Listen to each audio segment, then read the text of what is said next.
All right, got a wreck. It's going to be Brevard Street at Broad River Road. That's right by Dutch Square Mall. Crooked Creek Road near Harvest View. That just happens to be right off of Chapin Road there, across from Primrose Lane.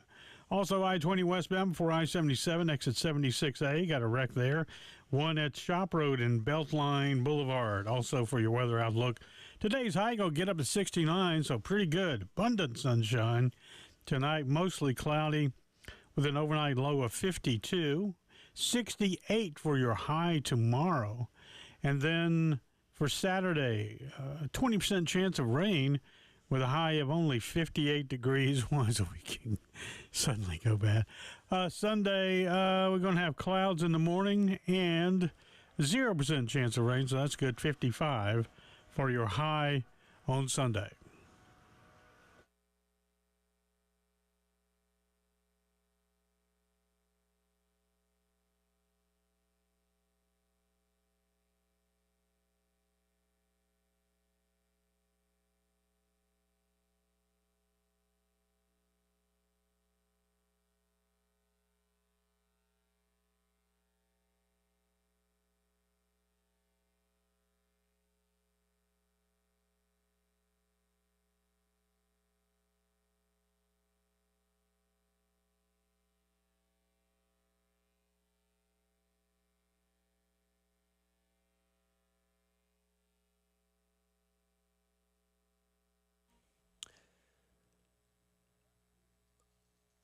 Nine o'clock on your Thursday morning. Welcome in.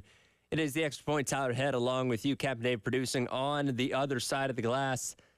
How you doing this morning? Maybe not so well if you tuned in to what happened with men's basketball last night. Unfortunately, their winning streak comes to an end in tough fashion. 40-point loss, 101-61 on the road down there at Auburn. After watching last night's game, and look, I tell a lot of wrestling stories because that's where the bulk of my success as an athlete came back in high school. When I was in 11th grade, I was the 125 for our team, so I wrestled at 125 pounds because that was my actual natural weight. And we had this tournament one weekend, and I won first place. I went through, I mopped the floor with everyone, wrestling everybody in my same weight class, and got the gold medal and the whole 9 yards. The next weekend, my buddy Matt, who's our 138, so 2 weight classes up, was unable to compete in the following tournament. He had gotten sick, and I was tapped to fill his place.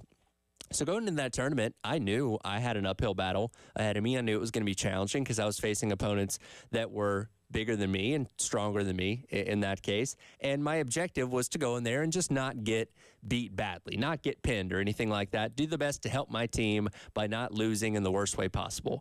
I got the floor mopped with me in every single one of those matches, and I'm pretty sure I got pinned in the first round of each one of those.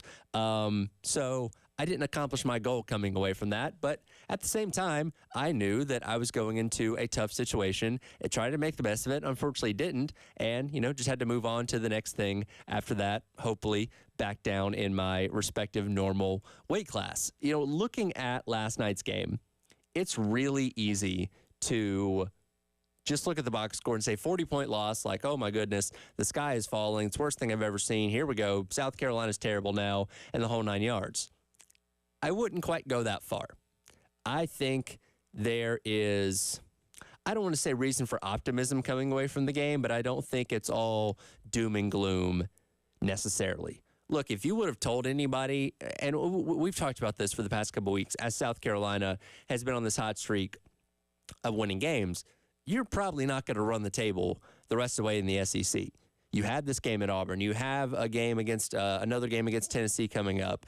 You have challenging games to close out the season. You knew they were probably going to run into a team that was going to be better than them on a given night at some point. That happened to be last night. And talking about the road environment down there in Auburn, we talked about it a lot yesterday. Had one of the guys from Auburn Live, the On3 side on the Gamecock Central Takeover Hour, presented by Firehouse Subs, just kind of talking about how great of an environment that is, might be one of the best, if not the best and most intimidating environments in college basketball. There's a reason nobody's come within 10 points of beating them all year. The closest was Texas A&M earlier this year at 11, losing 65-55. So South Carolina was already going into a tough situation, and you didn't necessarily have to come out of there with the win. You would have loved to. That would have been great. Fantastic. And we saw, obviously, with Tennessee and other places, very tough to play on the road a couple weeks back, that it is possible for South Carolina to go into tough road environments against very good teams and walk away with the victory. Unfortunately, last night, that didn't happen. We'll get to some thoughts here from Lamont Paris. This will be cut number 8 here, Dave. You know, he was just very blunt in his post-game interview with Derek Scott on the Gamecocks Radio Network. You know, just a hard night to win, and that's what last night was. It was honestly, it was one of those days that was going to potentially be really hard to win no matter what you did, just with how they shot the ball, honestly. But certainly there was some responsibility on our end that contributed to some of those things. But then there was also a lot of wacky plays. There's a loose ball. We dive on it in front of our bench. We don't come up with it. It scores into their hand, and they splash 3. Yeah, they had a few of those. I mean, it was multiple times like that. So, honestly, it's probably better that, you know, I don't think we have the type of team that will have a hard time picking up the pieces. I don't think we're built that way. But it is easier to turn the page, I think, when you have this kind of performance, right? They're not a 40-point better than us team. No one has been that, right? But so I think they'll be able to move forward and say, hey, it's one of them days. I mean, you got a guy that goes 1 for 3 from the free throw line with one air ball and another one that barely hits the rim, but he goes 4 for 5 from the three-point line, right? There was a lot going on. You know, you don't want to just gloss over a loss like that because it is significant and something that's going to stick out on your schedule and your resume at the end of the year. Man, you lost by 40 points to Auburn. How'd that happen? Sometimes basketball just happens. And when we talk about that crazy environment and, you know, the Jordan-Hare Stadium has this like magic voodoo around it where weird things happen. And sometimes Auburn plays well above its skill on the football field against good opponents there. Seems like that can happen at Neville Arena too, because the numbers that Auburn put up last night were just ungodly in a lot of different respects.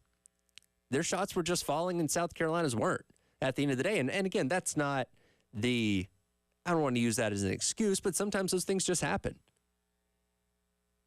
Auburn was 60% from 3. 12 of 20. This is a team that doesn't really rely on the 3 ball a whole lot, but 60%, 61% from the field, like that's just insane. And again, one of those nights where it just seemed like everything that they put up was going in the basket.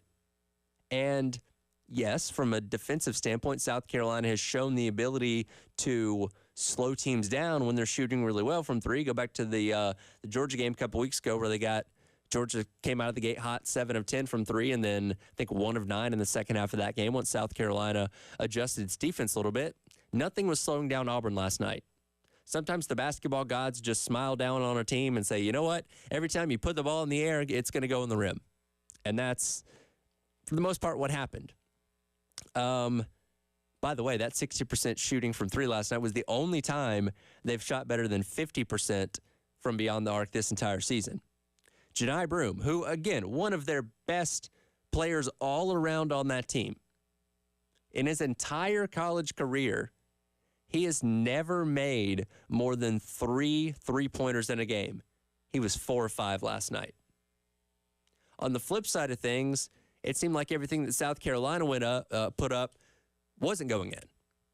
And let's think back to the Tennessee game almost a month ago now, close to a month ago now, where early on, Tennessee, and through the most part of that game until Dalton Knecht started getting his points late, everything that Tennessee tried to do, even basic layups, weren't going in. And you saw something similar with South Carolina last night, where even the most basic type of shots just weren't falling. And again, you don't just want to throw up your hands and say, oh, well, that's whatever. Let's just move on to the next one, because it is something you need to address. But, man, sometimes luck's just not on your side. And it seems like that was one of the nights for, for South Carolina last night. As far as effective field goal percentage, South Carolina was under 40%. First time they'd done that since the Alabama game, which, again, that second half was disastrous, and Alabama ended up running away with it, which was South Carolina's worst loss. They only have 4 of them up to this point until last night's game, which, again, also that Alabama game was on the road too. We knew the bench scoring was going to be something to watch, as Auburn's bench was far, far deeper than South Carolina's was. They were rolling out 10 deep in some games, and pretty much did that last night. Actually, did more than 10 last night if we're looking at the total number of guys that ended up seeing the court. They outscored South Carolina's bench 39-1. 39-1. Stephen Clark got a 1 free throw. That was the only contribution from South Carolina's bench last night. So again, that's not the only reason that they lost, but that's pretty significant, because when you talk about a 40-point margin, 39 of those points coming off the bench, there's something there. And again, South Carolina's just not as deep of a team as Auburn is, and that's something that we knew, especially with South Carolina's defensive style of trying to be this slow, grinded-out type of team, that, as we talk about in every single game, you want to drag them into the mud, make them play your brand of basketball. It just did not end up working out that way for South Carolina. Want to get Lamont Paris's thoughts on what this loss really means overall. This is cut number 13, Dave, of him talking in the postgame last night. No question, right? And like at the end of the day, you go on the road to a place like this. They've only lost 2 games in the last how many ever in here, and you're in a battle, and you've won 7 in a row. Like, the odds are probably against you, right? To do another one, to get another one at some point, it's going to end. And so, I am glad about this, though, that we played how we played, and they played great on the same day. It would have been harder for me, I think, if we would have walked out of here and there were 3-4 mistakes we made that really cost us, and you give an offensive rebound at the end of the game and you lose. That one's a hard one. This one, we'll get on to the next thing. One thing that really sticks out to me about hearing Coach Paris postgame last night, I go back to the Alabama game. I go back to the Georgia game that they lost at Colonial Life Arena. There's a visible difference in Lamont Paris's tone when he's talking about the game compared to last night. In both those instances, he was clearly disappointed with the effort and the brand of basketball that his team played with on those given nights that resulted in that loss. I don't hear that last night. Again, I don't want to put everything on luck, but sometimes you just run into a team that's on fire, and you're not. And that was kind of what happened last night. Now, there are certainly things to clean up. South Carolina didn't defend the basket very well. They had ill ball handling, and the team that we've, praised for their tenacity, even in tough situations this year, looked rattled last night. You had Studi with his flagrant foul. You had Michi Johnson getting into the shoving deal at one point there late in the game. It just was a little uncharacteristic at times, but it wasn't this complete disaster where I feel like the sky is falling. And maybe you think differently. Now, the big key going into this next game is don't let Auburn beat you twice. You got a bad LSU team coming into town that, if you aren't focused, could come in here and upset you, and then maybe we're talking about some bigger problems. But you got to refocus, relock in, and, look at the task at hand coming up Saturday with LSU. I want to know your thoughts. Firehouse Subs text line, Love Chevrolet phone line, 803-404-6100. Does your view of this team change after last night? Because there's a lot of people over these past few weeks of this winning streak that they've been on that have kind of been waiting for that other shoe to drop, that don't want to get too excited because I've seen this before, and we know the history of South Carolina basketball. At some point, they're gonna they're going to look awful, and it's going to fall downhill from there. If you feel that way, I understand. And last night probably made you throw your arms up and say, well, there it is. There you go. That's the team that I've been waiting to see. I don't believe in that reaction myself personally, but if you have those thoughts, I'm very interested to hear them. Again, 803-404-6100. We'll continue talking about basketball. We'll also get Jack Veltri coming in at 9:30, get his thoughts on what he saw last night out there in Auburn as well. As always, you can listen to us on the 107.5 The Game app.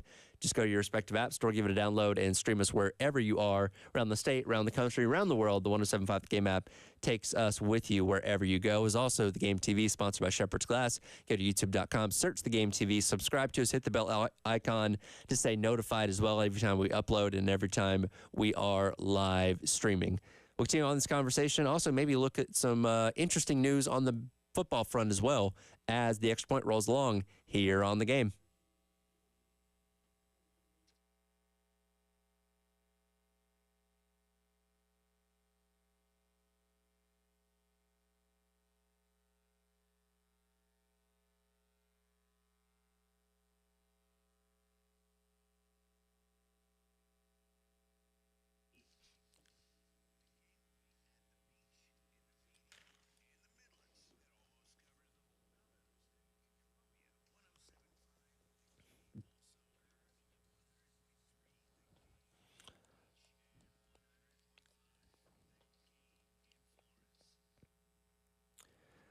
Oh, it is a busy, busy month over at Twin Peaks. Hopefully you made your way down there over the past couple days for the Sweethearts costume party. If you didn't, that's okay. There are still plenty of more exciting things happening over at Twin Peaks coming up on Saturday. You have UFC 298. Val Kanovsky defends his title that night against undefeated Topuria in an epic featherweight bout. And with a loaded card like this, you don't want to miss a single fight. Get to the lodge early and catch every round with handcrafted cocktails in your corner. And coming up on Sunday, February the 18th, it's also National Drink Wine Day. Get to Twin Peaks on Drink Wine Day. They are offering epic glasses of wine for half price and red or white sangria for just $5 all day long. Celebrate with your favorite pour. Sip, sip, hooray. All this coming up in the next couple days with our friends at Twin Peaks down in the Vista.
Welcome back in. Extra Point. Tyler Head along with you on this Thursday morning. Plenty more of the basketball conversation to go along as the morning and the day rolls along. And again, Jack Velcher from Gamecock Central going to be coming up at 9:30 to discuss what he saw in person last night on the road at Auburn with the men's team falling 101-61 to Auburn. Real quick, though, reminder coming up this weekend, baseball making its return, and you can have the opportunity to go see Carolina take on Clemson at Founders Park coming up on March the 1st. Stay tuned for more details on how you can win that opportunity. I want to say a quick aside to football is within the past hour, we've had some interesting breaking news. This being reported on by our guys at Gamecock Central. And again, Wes Mitchell and Chris Clark will be in with me a little bit later on this morning. We'll get more details from them on how exactly this came about and what is the latest on it. But it is being reported that Sean Elliott, who was the head coach at Georgia State, is stepping down from that head coaching position and making his return to South Carolina to fill the recently vacated tight ends coaching spot left behind by Justin Stepp at the end of last week. Again, Justin Stepp, who had been on staff as the wide receivers coach for the past couple seasons under Beamer, a natural wide receiver by trade, was moved from that role when James Coley came in. And look, James Coley's a guy that has tons of experience doing a whole number of things across the landscape of college football. Shane Beamer, for whatever reason, thought that was the best place that James Coley could help the team. And everything seemed to be okay with him moving Justin Stepp over, but Stepp was offered the opportunity to go once again become a wide receivers coach and link back up with somebody that he had a prior relationship with at Arkansas as the OC up there at Illinois. So he took that opportunity at the end of last week, which again left another hole in South Carolina's coaching staff.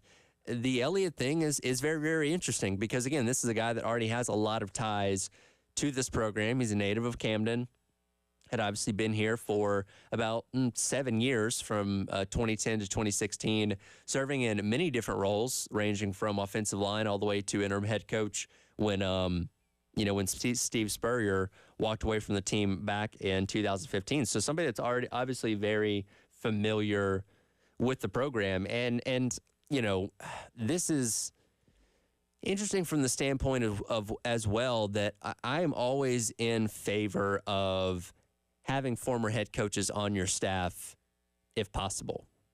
When you look at some of the best programs around the country, Georgia, Alabama, now Ohio State with the hire of Chip Kelly, those programs, when you look down their roster, have guys that are former head coaches in coordinator roles, in position group roles, in analyst roles sometimes. Like that only, in my opinion, strengthens your entire staff. And again, this is group of five, but head coaching is head coaching.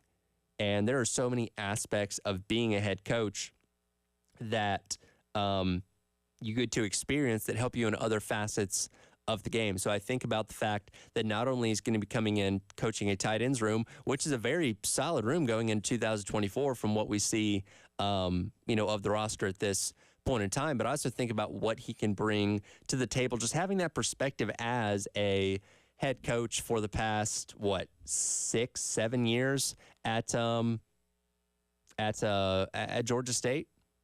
Like that is valuable experience, valuable insight that he's going to be able to bring into the coaching room here at South Carolina. And look, here's the thing. He wasn't doing a bad job as Georgia State's head coach. There for 7 years, made bowl games in 5 of them. Went 7-6 this past year. Wasn't the greatest season. It was certainly a step back forward from where they were in 2022 at 4-8, where there were some, wonder if he was going to be retained as the head coach after the 2022 season, stuck around for another year, but now has decided it's in his best interest to leave that position behind and make a return to South Carolina. It also kind of, brings up an interesting question, and this carousel of coaches moving around this offseason so far, we're only a little over a month into the season officially being over in college football. It is very interesting to see some of these moves.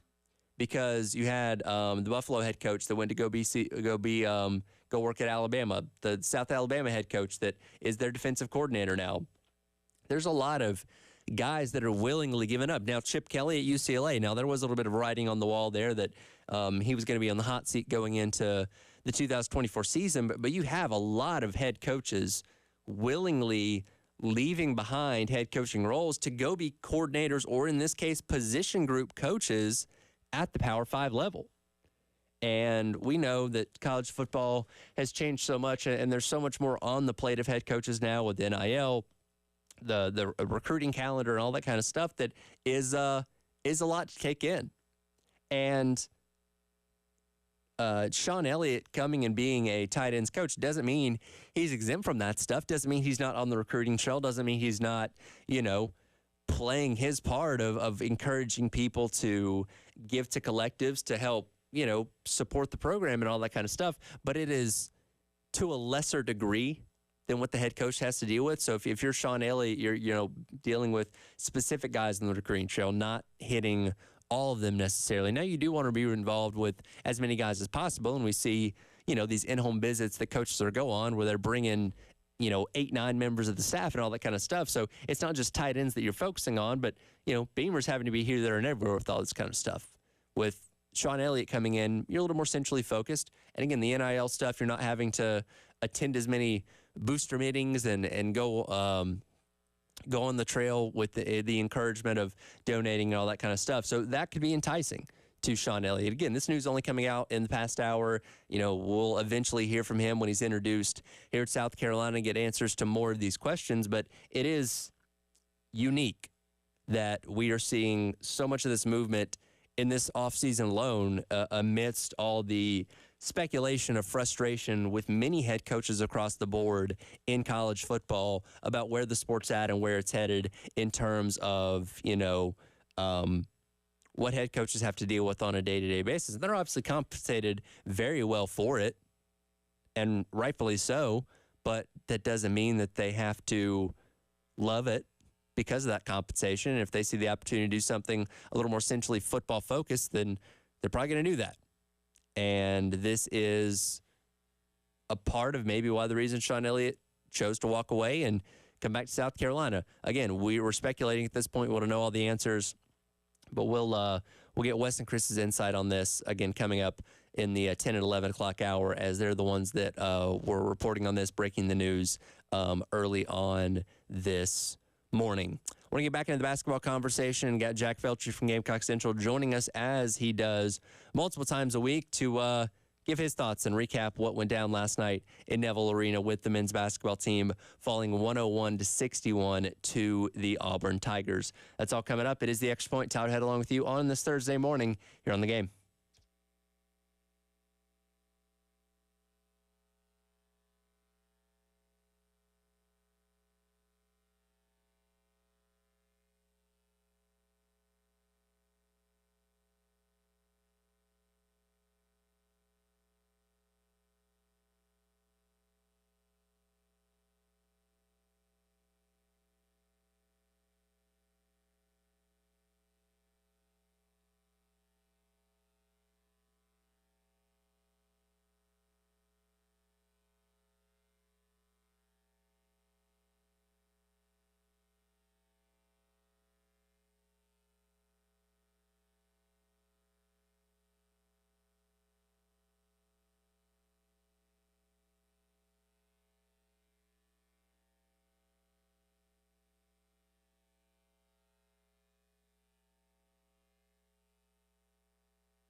Inbounds Dugasuk. He will walk it across the timeline and let the clock wind out. 5 seconds left. 2-1, and that will do it. The Gamecocks see their 7-game win streak snap as they fall to Auburn, 101-61. The Tigers keep their winning streak alive. That's 16 in a row here at Neville Arena and 7 in a row against the Gamecocks. They could do no wrong tonight. Welcome back in. It is the Extra Point. Tyler Head along with you on your Thursday morning, and that was the deflated voice of Derek Scott last night of the Gamecocks Radio Network calling the final seconds of the 101-61 loss for the men's basketball team out there at Neville Arena. As he alluded to, Auburn keeps their streak going, not only against South Carolina, but also at Neville Arena as well. And somebody that took in that atmosphere was none other than our guy Jack Feltry of Gamecock Central joins me on the Love Chevrolet phone lines now. And Jack, this is unfortunately something that we knew South Carolina was in a tough position going into last night, playing in that environment, playing against a very good Auburn team. But I don't think anybody saw a 40-point loss necessarily. Hey, man, first off, thanks for having me on as always. But, yeah, it's just, coming into last night, you were thinking, heavyweight showdown, 11 versus 13, first place in the SEC, kind of up for grabs. I mean, it should have been a close game, right? But, obviously with the way things kind of turned out, by halftime, it's like you're down by 20-something points. And look, a big part of it, honestly, is just Auburn wasn't missing much last night. I mean, they shot 61% from the field and 60% from three. Like, I'm sorry, but you are not, I don't care what team you could have, the best college team of all time going up against what Auburn did last night. I don't think you'd win because it's so hard to beat a team that is shooting that efficiently and then also getting some turnovers and, making some plays on defense. So, I mean, you just got to give credit where it's due, like South Carolina did last night talking about Auburn. Auburn just played really well, and, I mean, it's just one of those games where everything kind of clicked for Auburn. Obviously, they got the long win streak at home. I think they've only lost maybe 2 or 3 games at Neville Arena in the last 3 years or something. So, I mean, people were making jokes saying if March Madness was held at Auburn, the Tigers would go all the way. I would believe it. So it's one of those games, man, and you just got to move on. Yeah, it's one of those deals. You don't want to just say, well, basketball happens and the gods were just smiling down on Auburn last night, but it's very hard to argue against the numbers. I think back to the Tennessee game that South Carolina played several weeks back in Knoxville, another very tough road environment where it just seemed like everything that Tennessee put up, even basic layups, just weren't going in. And Kenneth obviously ended up getting his points late in the game, but even he was struggling out of the gate for a lot of that game. And South Carolina kind of seemed like they were in that position last night where even some of the most basic things, and yes, Auburn does have the size and a good presence by the basket, when it came to blocks and stuff like that, but even the basic things just weren't falling South Carolina's way. And that's not an excuse necessarily. It's just kind of one of those things that happen when you play a lot of basketball. Yeah, I was standing right above in the upper deck, above, right behind one of the brims there, the backboards, and you could just tell, it was just easy shots, just normally that they would hit, layups and driving finishes and stuff.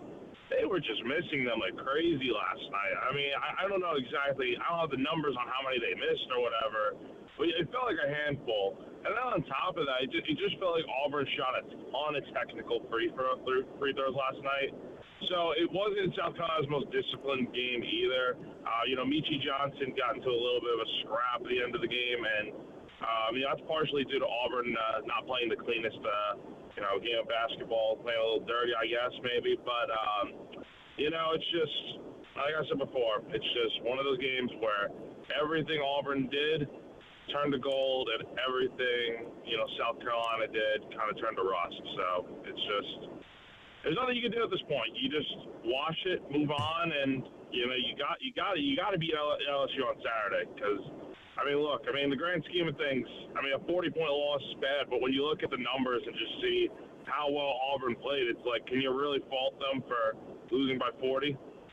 Right. Again, talking to Jack Veltri from Gamecock Central and listening to Coach Paris last night in his post game, I go back to listening to him after the Alabama loss or listening to him after the Georgia loss where South Carolina did not play their best version of basketball on those nights. He was very frustrated and very his emotions were high in those post game interviews. He seemed to be his normal self last night, and he did to kind of chalk it up to, hey, we faced a team that just wasn't missing shots, and we were missing shots, and sometimes those kind of things happen. So there doesn't seem to be a lot of panic within the team itself coming away from last night. I will say, and you mentioned that situation with Michi Johnson, get into a little bit of a grabbing situation with Baker Mazzara late in that game. You had Studi with his flagrant foul a little bit earlier on in that game. They did seem a little more frustrated than we've seen them at times this year, even in some of their losses. And we've lauded this team for most of the season for being so composed, even in some tough situations. There did seem to be some cracks in that last night, but not something I'd say that seemed to be overly concerning.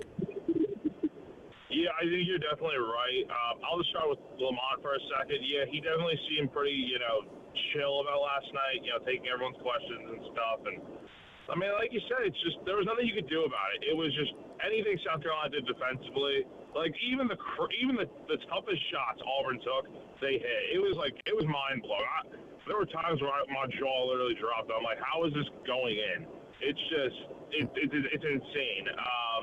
But then, talking about, with Studi and Michi and stuff, I definitely felt like it was kind of a boiling point last night where it's like, things just kind of went over the edge and, they're down by 30 or whatever. And it's just like, you're frustrated, right? No one likes losing, and especially by this much in a game you thought you could win. And it is what it is. But again, I think another thing that needs to kind of be mentioned is that, the sky isn't falling.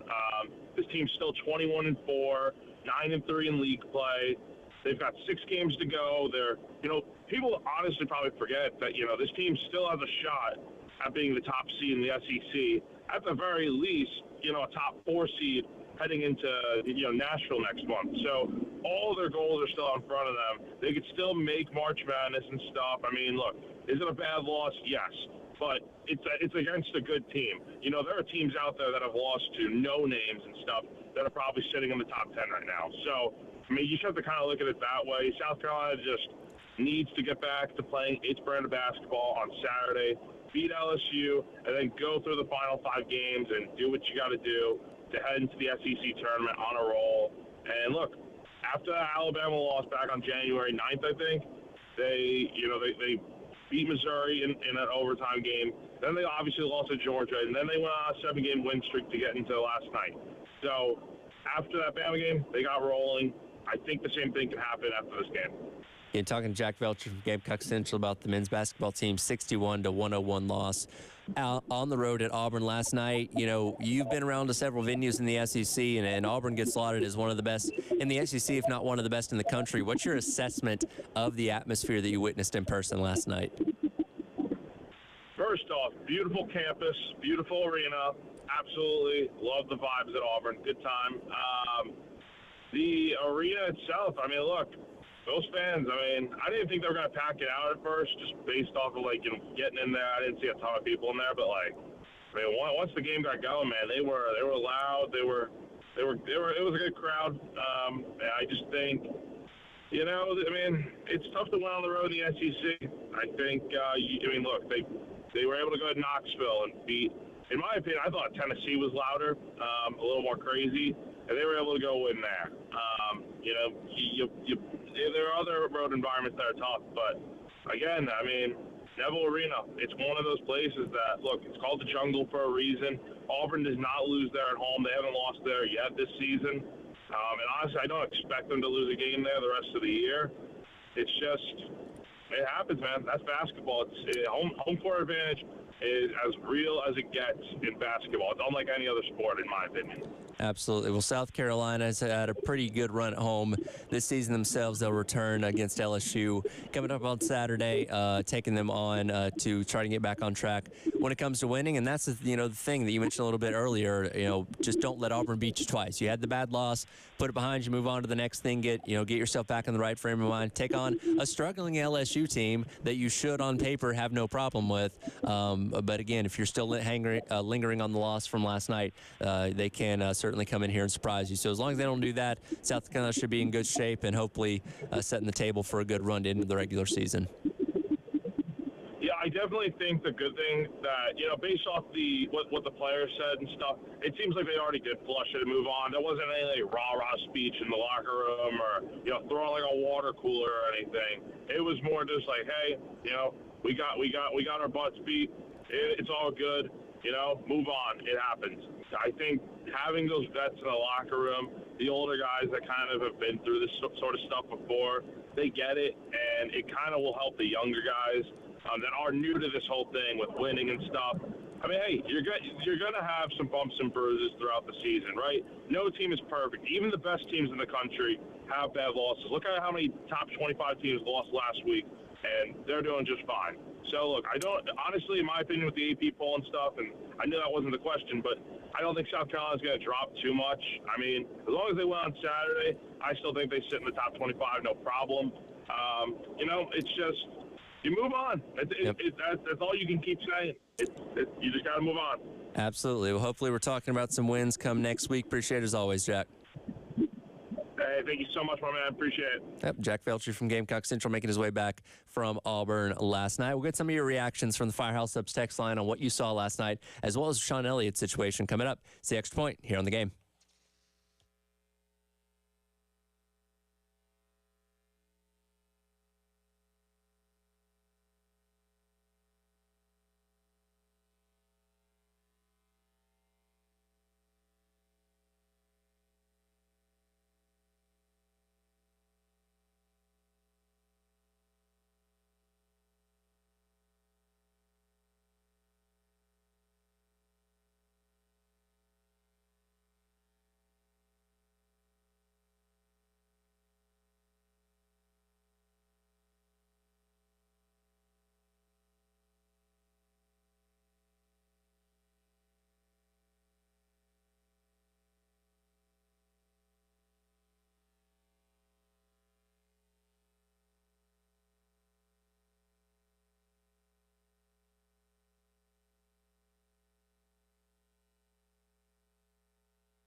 Welcome back in. Extra Point. Tyler Head along with you, flying solo for a couple more minutes.